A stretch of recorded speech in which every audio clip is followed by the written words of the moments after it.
Tonight on a special edition of Politicat, 4 Republican presidential candidates go head-to-head in Motor City. Running out of time, does Donald Trump's Super Tuesday romp prove the frontrunner is unstoppable? And a mad scramble by the GOP establishment trying to decide who to endorse and how to keep the party of Lincoln together. It's Politicat, it's live, and it begins now.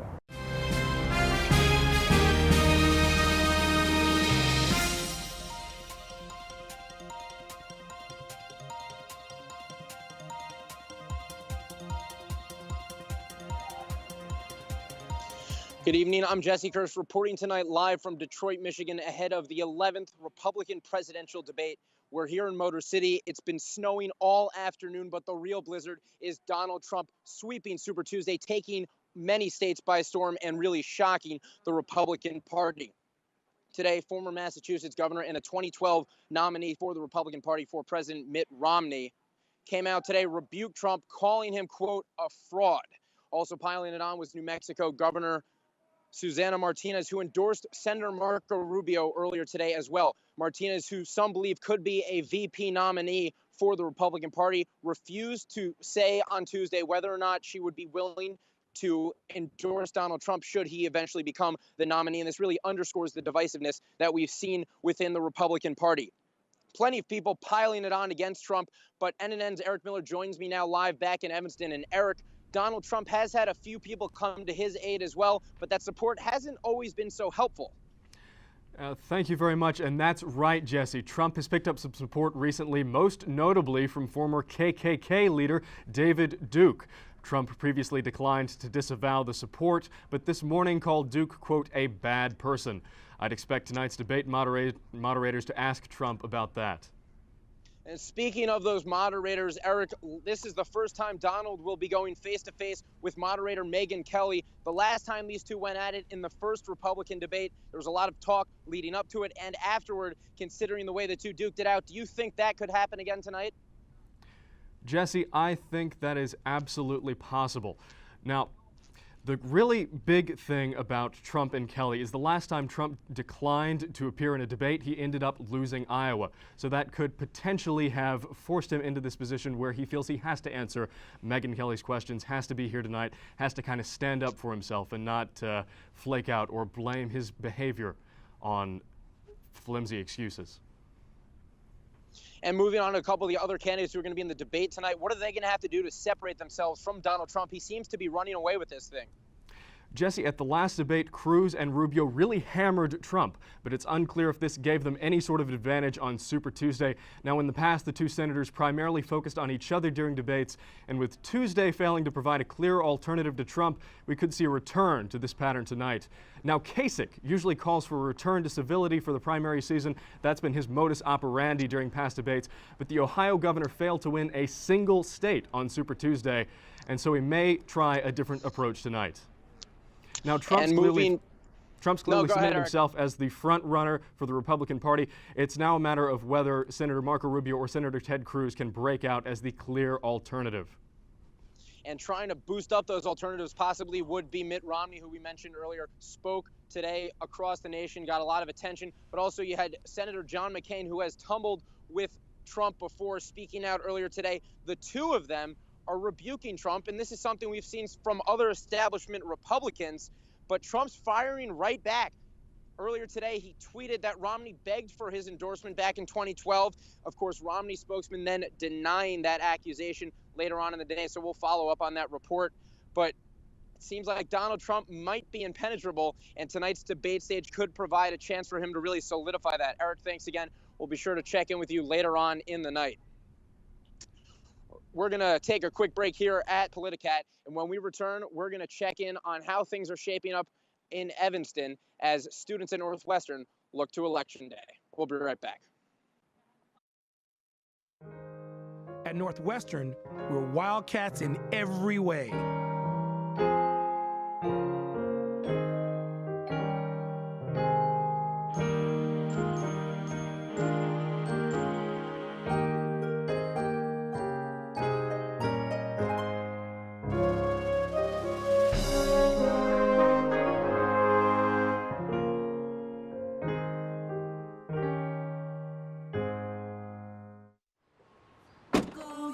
Northwestern. Go Northwestern, break right through that.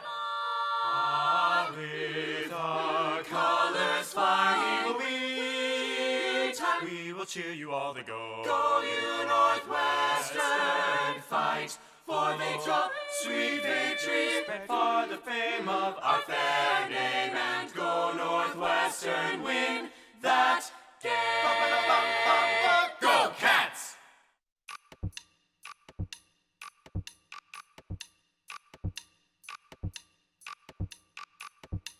Why hang around waiting for opportunity to knock when instead you can track opportunity down and knock on its door? You might ask, what's the best way to identify where opportunity lives? Here's a hint. Its door is colored purple. Northwestern University. Opportunity awaits your knock. Why spend your entire life looking for some on-ramp to the road to opportunity when there's already a well-traveled path? So you may be wondering, what does that path look like? Is it paved with gold? Well, here's a hint. It's actually paved with purple. Northwestern University. Your road starts here. Welcome back to this live Politicat special in Detroit ahead of the GOP Republican debate. We're going to go back to Eric Miller in Evanston for a little bit more on how Super Tuesday really shook things up. Eric? Thanks, Jesse. Now, Super Tuesday really served to solidify the position of the front runners for both parties, and they solidified their leads in big ways.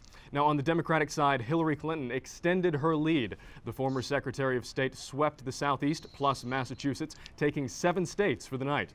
Bernie Sanders took 4 states, including his home state of Vermont. Sanders now trails Clinton by more than 500 delegates. On the other side of the aisle, Donald Trump also extended his lead, taking 7 states. This puts him a quarter of the way to the 1,237 delegates needed to win the Republican nomination. Now, Marco Rubio had a rough showing Tuesday despite close finishes in several states. The Florida senator only managed to pull out a win in Minnesota. Now, Ted Cruz came in second for the night. He pulled in 3 states.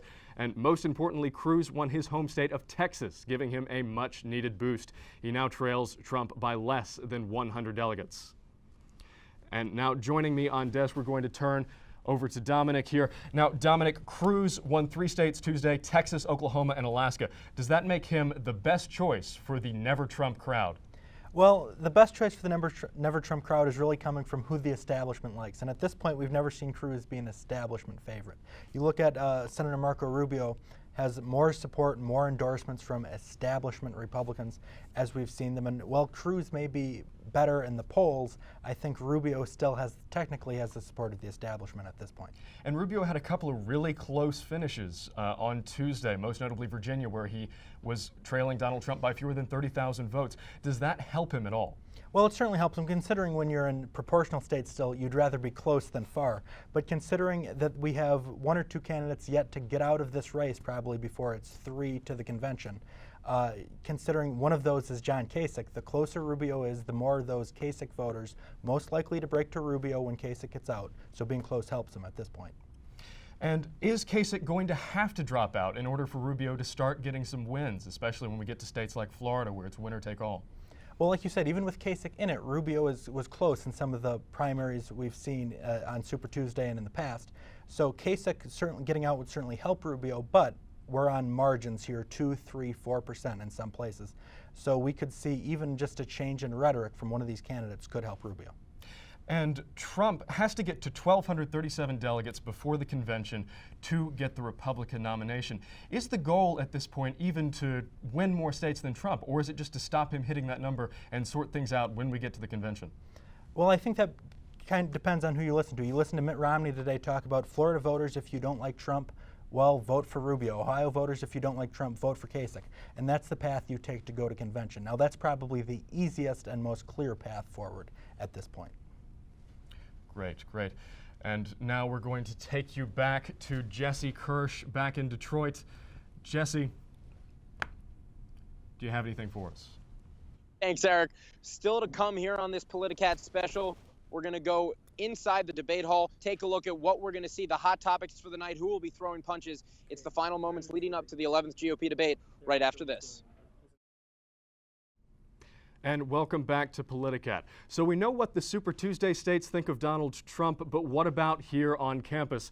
NNN hit the streets to get your view on the Republican frontrunner. I think Donald Trump's a bigot. I think he's more interested in ratings and reality TV and saying big things than actually knowing how to do policy. I agree with some of his views, but I think he can be a little harsh, and he doesn't know how to filter himself. I think, well, he really says what a lot of people in the United States want to hear, and it's kind of disappointing that's the case, because a lot of the stuff that he says is very pointed and bigoted and very Islamophobic. Here on campus, I have a lot of friends who are pro-Trump, which is very interesting. People find him entertaining, and so I think they're like, hey, you know, this guy's kind of fun, he says crazy stuff, and so maybe it'd be fun to have him as president. Or his economic policy, you know, isn't too crazy. It's actually fairly distributive. They really like that campaign phrase, "Make America Great Again." They're really into that. I think he's good at stirring up fear in the American people. He really plays to people's fears and says what people want to hear, sort of. I don't want him in control of, like, you know, any kind of nuclear weapons. I don't want him deciding if we're going to war. I don't want him deciding, like, you know, who's going to get, like, you know, government benefits. I don't think he's a very compassionate person. It's unfortunate that he is as popular as he is. I mean, it looks like he'll probably be getting the Republican nod, and, you know, it really says a lot about the Republican Party right now. We all thought it was a joke that would be over by now, but it's getting more and more serious. Northwestern students registered to vote in Illinois will get the chance to have their voices heard at the Illinois primary on March 15th. Now, Jesse, we're going to go live back to you in Detroit. All right, thanks, Eric and Dominic. I want to weigh in now on some of what we've talked about. Marco Rubio, he has the most endorsements across Congress, across the Senate, the House of Representatives, people from across the country, and yet he really only has Minnesota to his name from Super Tuesday. Is this his last-ditch effort tonight? I don't think it's his last-ditch effort quite yet. I think you're going to see, and remember, on Super Tuesday, he only won Minnesota, but he was a lot closer than expected to be in a lot of those other proportional states, Jesse. So is this important tonight? Certainly, because he definitely needs a win in Florida to get any further in this primary. But don't count him out too much. All right, well, someone who might be down for the count is Dr. Ben Carson. We have not talked about him much tonight. At the beginning of this campaign season, that was one of the names that you were hearing every day, and now he looks like he's just about ready to drop out of the race tomorrow. We're expecting an announcement from him. Why didn't he just suspend his campaign already? Well, I think Dr. Ben Carson, and remember, Dr. Ben Carson was the political commentator on the right before he even got into this. I think he still wants to have something to say what's going on in the politics of the moment and the issues of the day. I think that's why you're seeing Carson hesitant to step out completely before he's completely ready to do so. And then moving on to Governor John Kasich of Ohio. He's someone who in a normal election cycle might be the man at the top of the pack today, but he's at the bottom. Is he even going to be relevant in this debate tonight, Dominic? He's going to be relevant because everyone's going to be watching to see what John Kasich does. John Kasich thus far has stayed above board when it comes to Donald Trump. He's a positive guy. He talks about ideas. He doesn't want to get into the nitty-gritty of attack politics. We'll see if he changes that tune tonight when the entire establishment, like you said, in a regular establishment election, John Kasich's doing very well. So we'll see if he starts taking shots at Donald Trump too, to see if the establishment can stop Donald Trump. When you talk about taking shots at Donald Trump, everything that they've tried to throw at him has not worked. He says something that people think would cause a whole ruckus, and it actually boosts him in the polls half the time. Is there something that can be done on that stage tonight to mess with Donald Trump's numbers? I'm not sure that's clear, Jesse. Like you said, Donald Trump supporters, regardless of what happens, seems to stay with Donald Trump. It's a matter of, can Marco Rubio or Ted Cruz or John Kasich convince anyone else that, hey, I'm the guy that should be leading this ticket and anyone else can fall back behind me. That's the best way to get, I think, ahead of Donald Trump at this point, is by completely ignoring him, let Donald do his thing, or perhaps mess up. But otherwise, you have to unite and see if everyone else can agree on someone else. Well, at the same time, you talk about agreeing on someone else, if they go after each other, isn't that just going to boost Trump a little bit more? Oh, certainly. And Trump thrives in a situation where everyone on the stage is angry. So that's something to think about tonight, too. But it certainly helps Trump when the other Republican candidates are taking shots at each other. I don't think we're going to see that. I think we're going to see everyone, even perhaps John Kasich tonight, looking at Trump and saying, we don't want you to be our nominee. All right, well, we know that there's going to be a lot of fists thrown in the air tonight, but now let's move on to the issues. I have right off the top of my head the Supreme Court nomination battle, the recent Kalamazoo shooting here in Michigan, and also the Flint water crisis. And then, of course, you have the KKK situation that happened over the weekend for Donald Trump. How is this all going to factor in tonight into a debate that could have been about anything else in the months earlier? Well, issues in this case can hurt Donald Trump. Keep in mind, Trump not necessarily known and hasn't been heralded in this election for his policy ideas. The more substance that's brought up, I think the worse it is for Trump, so long as the other candidates can control the debate. Just if you let Trump get too much into his usual rhetoric, they lose it. But if the other candidates can stay focused on ideas to solve meaningful ideas for the Supreme Court, meaningful ideas for areas like Flint or Kalamazoo, conservative ideas, I think you'll see Donald Trump not do as well tonight and the other candidates do better, but they have to maintain that focus. And speaking of policy points in particular, there's been some speculation going on that Donald Trump might have said something off the record to the New York Times about his immigration plans. Do you think that's going to continue to bubble over? Or is that something that might have run its course?